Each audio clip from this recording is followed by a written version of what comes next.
السلام علیکم ورحمۃ اللہ وبرکاتہ۔ ناظرین، آج کی جو ہماری ویڈیو ہے وہ ایک خاص بات کی طرف رہنمائی کے لیے ہے۔ بہت سارے احباب ہم سے واٹس ایپ پر بھی پوچھتے ہیں اور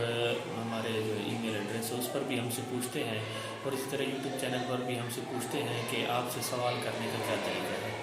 تو اس کے متعلق یہ مختصراً ایک طریقہ آپ کے سامنے عرض کیا جاتا ہے کہ آپ واٹس ایپ جو نمبر ہے وہ نیچے آپ کو نظر آ رہا ہے، آپ اس واٹس ایپ نمبر پر بھی آپ اپنا سوال بھیج سکتے ہیں، اور اسی طرح جو ہمارا ای میل ایڈریس ہے اس پر بھی آپ اپنا سوال بھیج سکتے ہیں۔ اور سوال بھیجنے کا طریقہ یہ ہے کہ آپ لکھ کر سوال بھیجیں۔ خاص طور پر جب واٹس ایپ پر آپ سوال بھیجیں تو آپ لکھ کر سوال بھیجیں تاکہ اس کو پڑھنے میں پھر اس کے بعد جواب دینے میں اس پہ آسانی ہو۔ اور اسی کے ساتھ اگر آپ اپنا نام بھی لکھ لیں اور اپنا علاقہ بھی لکھ لیں تو اور اس سے آسانی ہو جائے گی۔ دوسری بات یہ ہے کہ جب آپ سوال لکھیں تو سوال جو ہے وہ کوئی شرعی سوال ہو، کوئی ایسا سوال نہ ہو کہ جس کا شریعت کے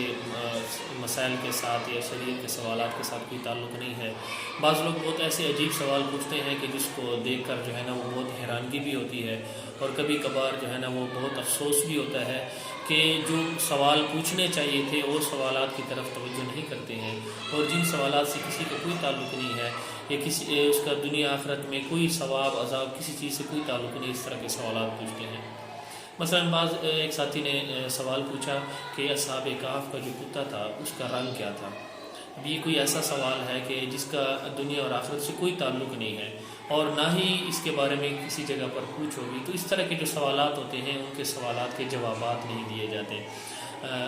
پھر اس پر ساتھی ناراض بھی ہوتے ہیں کہ ہمارے سوالات کے جوابات نہیں جاتے۔ تو یہ ایسی بات ہے کہ جس کے جواب دینے کی ضرورت بھی نہیں ہے۔ اگر یہ معلوم بھی ہو جائے کہ اس کا کیا رنگ تھا یا اس طرح کے اور سوالات ہیں، اگر یہ معلوم بھی ہو جائے پھر بھی جو سائل ہے اس کے سوال کے جواب دینا جو مفتی ہے اس پر کوئی ضروری نہیں ہے، کیونکہ اس طرح کے سوالات کے جوابات دے کر نہ مفتی اپنا وقت ضائع کرتا ہے بلکہ دوسروں کے لیے بھی تنبیہ ہوتی ہے، سائل کے لیے بھی تنبیہ ہوتی ہے کہ اس طرح سوالات نہ کیے جائیں، کہ اس طرح سوالات کرنے کا کوئی فائدہ نہیں ہے۔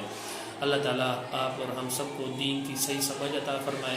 اور دین کے شریعت کے مطابق چلنے کی توفیق عطا فرمائے، اور اپنے علماء سے اور اپنے جو ہمارے مفتیان ہیں اور بڑے حضرات ہیں ان کے ساتھ ربط اور تعلق قائم رکھنے کی توفیق عطا فرمائے کہ جب ہم دین کے حوالے سے ان کے ساتھ ہم اپنا ربط اور تعلق قائم رکھیں گے تو دین پر ہمارے لیے چلنا آسان ہو جائے گا، اور جب ہم ان سے دوری اختیار کریں گے، ہم ان سے دور رہیں گے تو ہمارے زندگیوں کے اندر دین سے دوری ہوتی چلی جائے گی، ہمارے